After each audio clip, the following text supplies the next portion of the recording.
Today is February the 17th, 2021, and I'm Bernie Herman, and I'm here with my friends, Amy Brandt and Gricelda Torres Segura, in our Barrier Islands Voices in the Kitchen series. And we're going to talk today about how you all came to be on the Eastern Shore and what it means to you to be here. So I'll just let you take it away. I mean, most folks will know you as a star chef, and anybody who has ever eaten a gordita or a tamale will know the genius of Gricelda. She is a genius. So, I started coming to the Eastern Shore in 1985. I moved here from upstate New York to Virginia Beach, and ended up at a restaurant called Hagen's Restaurant, where I met a guy named Butch Butt, who was working there, Herman Butt. And he had lived over here for some time, and over at Black Duck, and lived in Quimby. And so he had friends over here, and one night he said, do you want to go out to dinner to this fancy party, or would you like to go across the bay to the country to an old hunting lodge? And of course I chose the latter, and that was really the start of coming over here. And I coming from the country, the minute you get across the bridge, it's like taking a big sigh of relief the minute you get past the toll bridge, the toll plaza. I just feel like it's such a relaxing place, but would come here to fish. But also, once we opened our own restaurant, which was called the Lucky Star, we came over, which was open. So Hagen's was the early 80s, and then Lucky Star opened in 1989. But even in that time, we were coming over here to pick up produce from WT, to get soft crabs from Fred Stant. And, so there was a lot of doing things over here. And we worked with Meredith Nichols as well. So, we had that connection from at Bayford. So I loved it over here, and I loved, the friends that I had over here. And so when Lucky Star had run its course, right around 2003, I was offered a job at Bay Creek, running their Marina Village complex, the food establishment there. And so that brought me over here full time, which did not hurt my feelings at all.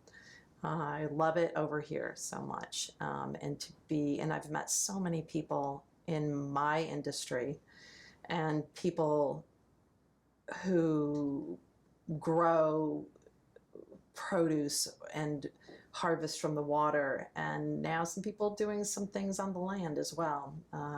That it's just such a complex network of people, and people that have such great interest in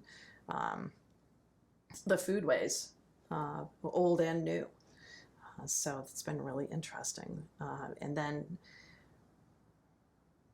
bailed from the restaurant business, probably in 2008, and opened my own catering business, which really allowed me to be more creative on the daily. So I don't have a set menu. I create a menu for each event that I do. So, and I tell the customers that, it's not my party, it's your party. So why would I tell you what to have? So it's dependent on, I work around season, what the event is, what I can get from local people as much as I can. Some of it I can't, but we try and work with that as much as I can. And it's been a really fun business. So that's kept me really busy. And then doing Pearl Market this summer, because of course there was no catering. So that, and then that's how I met Gricelda. Her husband was doing some work for a friend, and then I met her through him, and she's just an amazing person. And how did you come to be here? I have to say everything in English. It's kind of complicated. No, not for you. Yes. You can do it. I came over here to United States on 1999 with my husband right now, Alvaro. And my mom and my dad, they used to be living here before me. So we came to North Carolina. He used to be working in there on a turkey house, my husband. And he doesn't have any more job. And we moved over here with my mom and my dad. We live in a small trailer all together because we don't have no much money. And I'm started working at Stingray's in the restaurant, but I make a little bit, very little money. And my husband works for Air. That's what I met him, Air, because I work in some housekeeping, and I said, me. So I'm going up there and I started cleaning the house. Lucky me. Amy, she wasn't there when I started working. I think she was somewhere on with 80s or I don't know. With my dad, yeah. And then, I'm started working in the house, cleaning for Air full time. And I'm started working at Stingray's, so moved with Air. And then Amy gave to me opportunity to working with her in her kitchen, like same thing, like cleaning and then prepping, some help her to peel potatoes or it's gonna be like that. And she had a lot of ideas on her catering stuff. So she told me, or she asked me, how can I make this? How can I make that? To make Mexican and American food together. So I gave to her my ideas and she created her food with all ideas together. And it was amazing. It was really fun. It's really fun. It's your Yeah. traditional, Mexican food.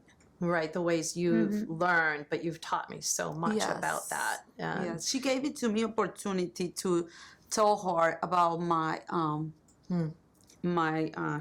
can I say, my traditional your food traditions, yes, because we got different kind of food in there, and she got many ideas. She's really amazing how she created her food. Like, what about this? What happened if we put this and we add in this on the food? And I said, it's gonna be okay, but sometimes it's kind of crazy or like, But she said, let's try it. And I said, she's never scared to do something different.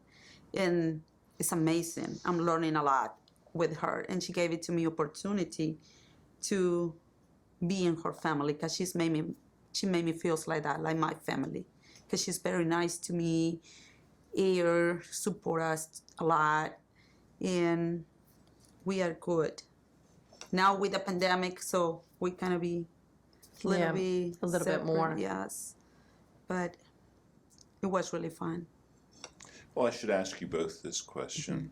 What is the most important lesson that each of you has learned from the other? I would say, like, my lesson that I've learned from Gricelda is about generosity and forgiveness. She has had a lot of adversity in her life, personally, with the transition from her parents moving to Mexico when the kids were really young, and that she had to take care of the family, and that a lot of people would have a hard place for someone leaving them like that. Her heart is so big and full that she has so much love for everybody. And I've learned so much about that quality and how to look at life differently and how generous she is. I'll say, I have food left from this job. Can you take it? She said, well, I don't need all of it, but is it okay if I take it and give it to other people who really need it? And, she's just such a kind and generous person, and in so many different ways. And you from Amy? I'm learning from her, like, she's made me never give up. Like, just keep going. Don't be scared for nothing. Just keep going and be strong. Like, I trying to be every day, and she's so smart and never scared, never. And I'm so scared to doing something, like I just hide it yeah. well.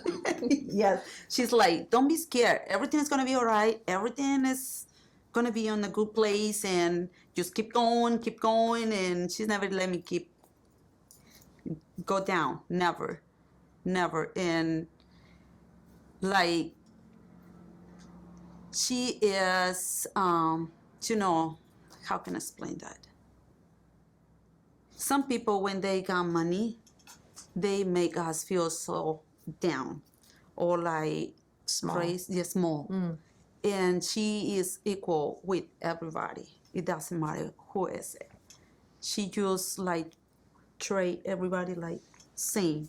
So like, if one day like I get some more money, I want to be like her, like look people the same way all the time, and just keep going.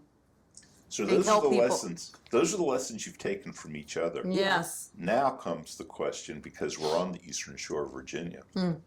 What are the lessons you've taken from this place? I guess for me, like specifically to my career, to what my job is, the biggest lesson that I've learned from the foodways here is to embrace simplicity and embrace smallness of place. And to try and keep it, to not always bastardize it, to keep it simple as it is, so greens are greens, and they're not much better when they're cooked in a stock that's been boiled ham hock, that the stock is now like almost like white and creamy, and you throw the greens in, and that's it. And that is a simple, beautiful thing. And how do you use it that way in conjunction with something else to show that off? And so that for me, to embrace the simplicity of how the foodways were here because of what the necessity was, and to try and to enjoy it that way. Okay, so for you, it's about simplicity of place within a universe of food. What is the lesson that the Eastern Shore has taught you, Gricelda, or brings to you? And it doesn't have to be about food. The people right here is amazing. There's not like, it's a very beautiful place right here, and doesn't have a lot, how can I say that? Like, in other countries, they got so much drama, so much problem, everything. So right here is very Pacific, very simple place, but beautiful place. Peaceful. Beautiful food, beautiful everything. The local stuff is amazing. We got very lot of stuff like seafood, like plants, like fruit and vegetables, and the community is very, very nice. I like the idea of the comparison, is that if the Eastern Shore of Virginia was a telenovela, nobody would watch. I don't know. Sometimes there's a lot of drama. A lot of dramas, but it's not like in other places. No, if And right here, to, especially for the Latin community, to some extent, there is a little bit of a safety net yeah, because of the sheer number of people in your community now, that everyone tries to help each other a little bit. yes. So I want to come back to food for a little bit Okay. here. One question that came to mind a little bit earlier on, Amy, is how do the seasons matter here? Oh, it's tremendous. First of all, the mainland warms up much quicker. So spring for them starts sometimes end of March, April, where for us, because we're sandwiched in between the two bodies of water, we're not warming up until May. So really anything produce or from the land and from the sea really isn't gonna, or from the water is not gonna happen until May. So I think, wedding season and, as far as like my business goes, they seem to get rolling in the spring. And I have to say, like, anything that's going to happen from here probably isn't going to come from here until later. And then, the season, the spring season is, I think, pretty basic. You can count on asparagus and strawberries and peas. I would love to see people start growing some more shell peas, like some Crowders and that kind of thing around here. I think that's missing. And I think that's traditional. I think it's a tradition that I would love to see come back. And then in the summer, I mean, it's the Horn of Plenty, then so many people are doing so much more now, with farmers that are doing some truck farming that I think is really making a big difference for myself and for the community. And then fall, we have the opposite. We have warmer weather longer because we have the insulating water keeping us warm. So, we have summer foods and fall foods well into October and November, which is really nice. So for me, it's about honoring the traditions of what is seasonal. I very much, don't crabs stop being potted in December, that is it. It's no more crab meat. I don't serve it again until I can get it from here, from potted crab. And the same thing for soft crabs, same thing for asparagus. It is a pet peeve of mine to see asparagus on a menu in winter. It's not right. No, it's from away. It's not right. It's from away. And Far it's also, away. I feel for myself that there is I don't know the word I want to use. It is almost like a soulful or spiritual feeling that I get about food that matches with the seasons. In the winter, I want things that are denser and warmer. I want to eat butternut squash and I want to eat rutabagas and I want to eat things that are, like more that we're going to go in a root cellar, that we're going to be saved. They were, that was something that is of this season. Cabbages, I just started a batch of sauerkraut. But to preserve that, to me, that means a lot. I grew up, my folks are post-Depression babies. And, for us, which is kind of funny that I ended up in the food business, that we went out once a year to the Chinese restaurant and we got to choose what we got to eat. It was very exciting. But otherwise, we ate at home. And we had a huge garden. And so going into this business, I knew when things happened and I knew what it was supposed to look like coming out of the garden because I'd done it. And so to me, that's really important. Raspberries happen in the spring and they happen in the fall. Happen to really like fall raspberries the best, personally. But that to me is really the importance of seasons, especially here, like fish. I mean, you and I have talked about the stories about the drum and how that was the savior of the spring. So people were starving. And I think it's to honor that. I've always, for some time, people have asked me, like, how do you describe your food? And I just think it's honest, simple, fair. Good food doesn't need to be complicated. It just needs to be prepared with care and with the best ingredients that you can get, best ingredients that you can afford. And sometimes you can't afford something excellent, but that doesn't mean it's not excellent.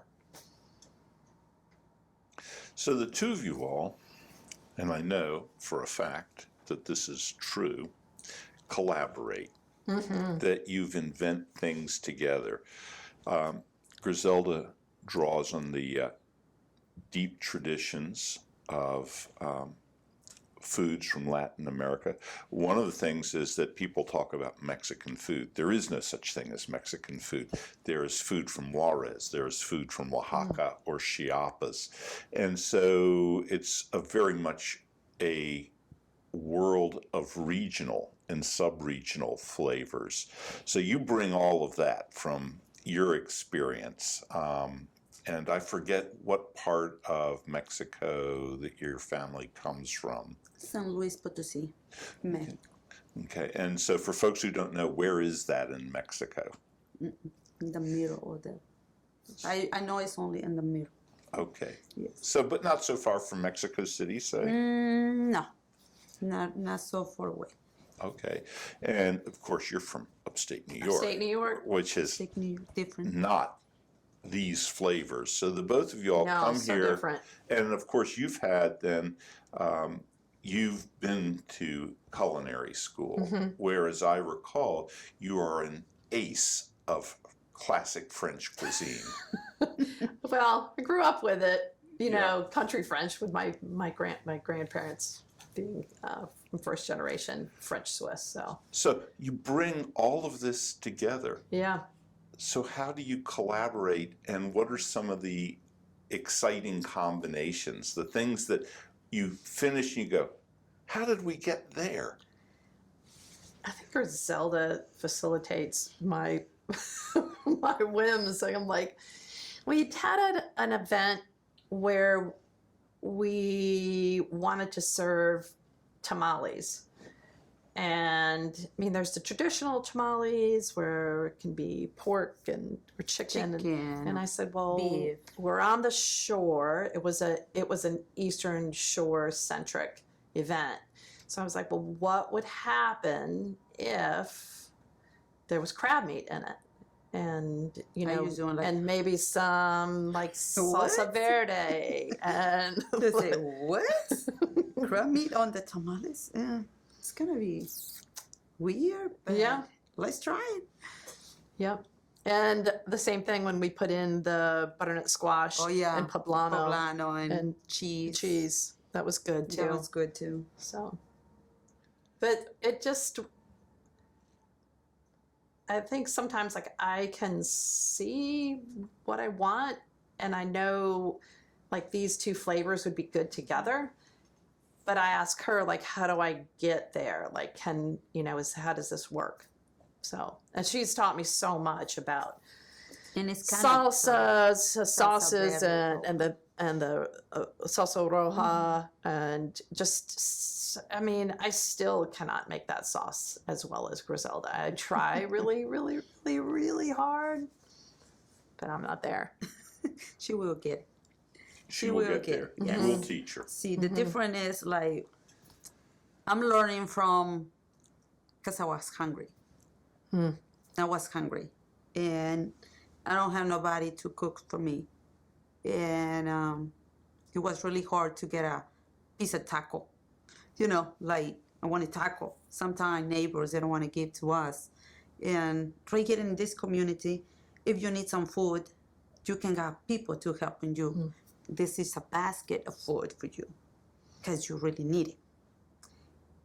In Mexico, it's really hard to get a piece of taco because people, they say, it's mine. It's mine. One day I'm trying to get some oranges from the trees because we want to eat. They shoot at me just for one orange. And it was kind of hard. we running away. We was so little. We was like 4 or 5 kids, like trying to steal some orange from the trees. Sometimes, the orange fall on the floor, on the ground. That's what we want to eat, not from the other ones, but they still shooting us. So I was hungry, and that's when I started cooking. And we don't have no gas. We don't have no power. We don't have no blenders. Everything it was with by hand. The molcajete. Molcajete. And so nobody teach me to cook. Nobody tell me you have to do it like this way. I'm started work so when I was so little, helping other people to take care of kids, like babysitting or like cooking. Or you gonna learning to do rice or like soup or the like tunas. noodles or the tunas. The tunas is, you can explain to him what does that mean, the tunas? The tunas is the fruit on the cactus, the red fruit. So she went to harvest it, but she didn't know about how to get the prickly stuff off. So the lady showed her how to get it off with the sticks. And I just grabbed with my hand and I got all this stone on my fingers and like was like, ow, ow, ow. And the other woman, she came, the neighbor said, no, you're supposed to sweep it out with the branches or something or leaves and you can take it off all the turns from the tuna.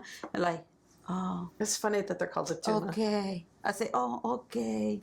And like, but I was really hungry. So my fingers, it was covered with all the stuff in there and I still cooking and I had to make the fire and I have to blow it, the fire, because I don't know how can I do it. And I burned by myself and I was crying but I was hungry.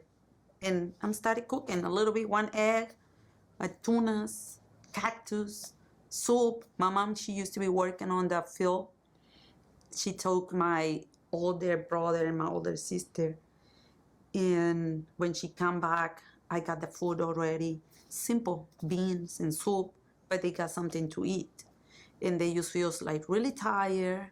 And they just say, "Ooh, that one's so good." And they eating and they don't care how it tasted because they got something to eat.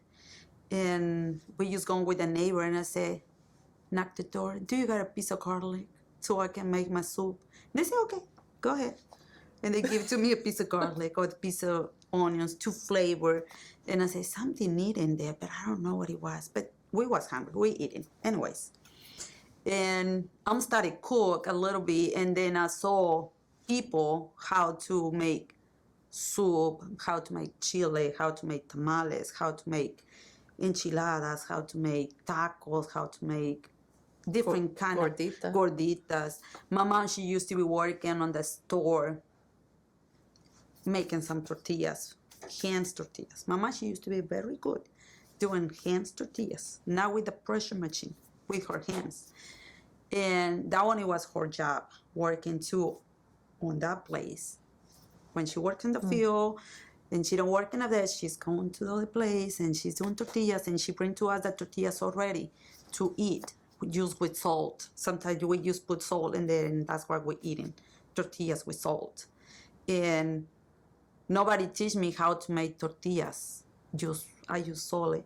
And the nixtamal, how to wash the nixtamal, that's what I'm learning in there because my mom, she used to be doing.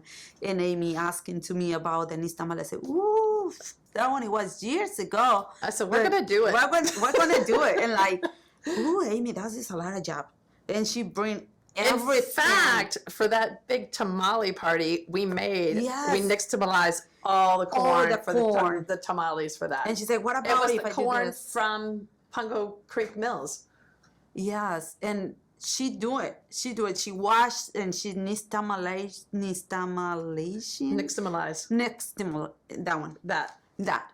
And she did it herself, and we helping her to wash all the corn. And we got a molino. Peel it, and with a molino.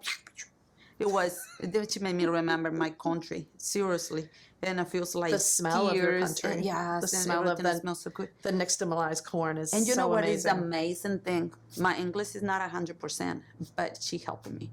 And all the time she trying to explain to me with her words, with things, or like Spanish, some words in Spanish. And she made me learning a little bit more English. And I said, ay.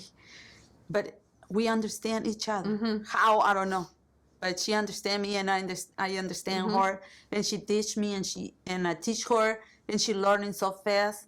And for me, it's gonna be complicated because I have to translate it in my language. But I get it. I get it. And it's so fun, really fun in her kitchen. We're laughing, we enjoy it, we play, we're doing something wrong, and we're trying again.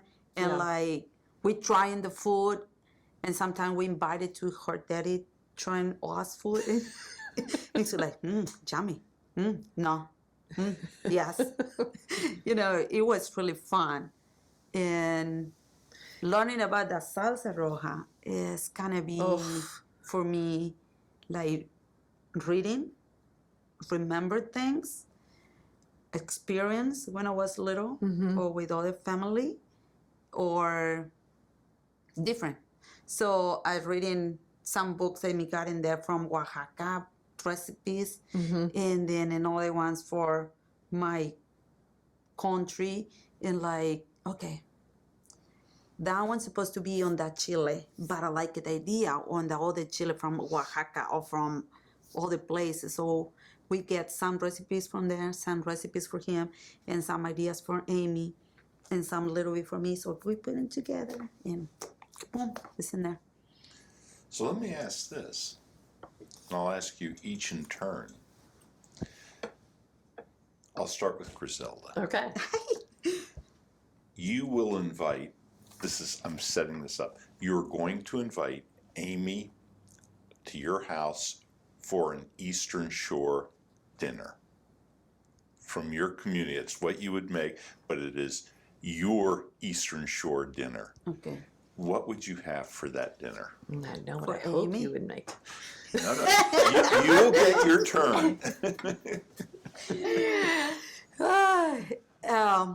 Is this gonna be for dinner just for her? I will bring some revoltillo. Oh my goodness. Revoltillo for her.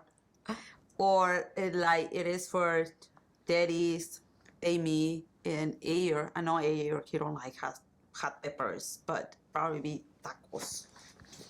Like everybody can eat, or gorditas. Or But what tamales. kind of gorditas? or What kind of pozole. tamales? pozole. Pozole. oof. Amy loves pozole. Ayer doesn't like pozole. No. See? No. No. See, but it's But for what her. kind of gorditas? Oh, revoltillo, of course. She loves revoltillo. I love revoltillo. But folks, you'll have to explain what that is. It's very simple. It's really simple. It's only green peppers, Spicy. spicy peppers, hot peppers, green onions, cilantro, garlic. I say onions, yes, right. Salt and pepper. You just put it in the blender, not cook, uncook. Put everything on the blender, and then frying all the sauce on a little bit oil, with a little bit chopped onions, cilantro, and use onions and cilantro, and I put all that sauce in there until it's really dry, and I do a scrambled eggs on a bowl and put all them together. That's it. It's simple, but she loves it. So delicious. She loves it. So you're going to invite Gricelda and her family, her husband and kids, to your house, and you're going to make Gricelda an Eastern Shore dinner a la Amy. What will it be? I think that it probably wouldn't be a super duper Eastern Shore themed dinner, but it would probably be a meal that my mom cooked for us when we were kids that is probably one of my favorites, and that would be coq au vin. So chicken braised in wine with bacon and onions and mushrooms and stock and a little tomato And it's a very simple food, but it is so delicious and very comforting. So I would make that with, I don't know what trying to remember what she used to make it with, like rice or potatoes or something, but I Sounds think really either good. of those would be good. So, So both of you are here. You're going to make ribotillo. Aquí me You're gonna make revoltillo, coq au vin. pozole, tamales, enchiladas, chile rellenos, everything. Like what you like. So far, what you described is from where you're home, from where you're from. And what you've described is from where you're from. yeah. How do you make those dinners of this place? Yeah, I think that, that'd be, You didn't before. it'd be, I guess if I was going to say I was going to, like, Eastern Shore eyes, coq au vin, I would probably start with Seaside Coops chicken. And I would do, utilize the whole chicken. So usually I do just thighs and legs because they braise better. White meat doesn't braise as well. And I think I would try and work in something like, I think I would make more of a pork stock instead of a chicken stock. I like the idea of that. I like the idea of making it maybe more of greens based. So braising some greens and maybe braising some rutabagas and turnips. So like add them in maybe 2/3 of the way through the cooking so that you get a more vegetal kind of base, so that you have like the greens and the root vegetables. And I like the idea of maybe some beans in there as well, maybe some kind of a white bean or a black-eyed pea or something. I love the taste. Every year at New Year's, we cook the black-eyed peas, and I forget how much I love the earthy flavor of them. So I think it would spin in that way. So how would you make yours My way. Eastern Shore? Your dinner for Amy, how would you make it more Eastern Shore? More Eastern Shore. Amy's So you're going to make ribotillo and Yes. and pozole and these other things, but how would you make them of this place so they tasted like here as Like- well as your home in Mexico? Uy, hard question. How can I do that, Amy? Well, the two of you all collaborate, so this is a good time to do that. Well, I think again, you could kind of jump into the same place as I was with like the greens. So maybe it's something more tender, like the Tuscan kale, the one that's bumpy like a tongue, Yes. or maybe the like kale after the frost. That's so much more tender, and put that in along with the greens mixture, puree it in there with it, With a revoltillo. with the peppers and the garlic Sounds and sounds the good. onions. That would be good. See, she's always So it's got all that would be idea so super good. green. Yeah. So it'd be almost like salsa verde, but with the With a little bit more greens, but but and no tomatillo. Yeah. See, sounds good. And so what would you add to this? I just add a thing for Amy. I know she likes something in there, like some meat in there. So probably Maybe I can put instead some- of the tortillas, you could do a tortillas, cornbread, cornbread, which is kind of cornbread. southern American food. American food. Because they eat more bread than tortillas. See, See, right? So Amy like more bread. Well, she like tortillas too, but I love tortillas. she loves tortillas. Now, does my memory serve me well? that at the last minute you had to step in and help cook for Griselda's wedding? See, And could She you saved talk my about life. could you talk about that moment? So here we have a 100 a people. Latin American wedding with 100 people on the eastern shore of Virginia Yeah. with our chef who has come into this area with Yeah. a host of experience. You're coming. This is called Worlds Collide. It was so much fun. We made elote salad. She made a That was so good. So fresh corn. Elote is the street corn.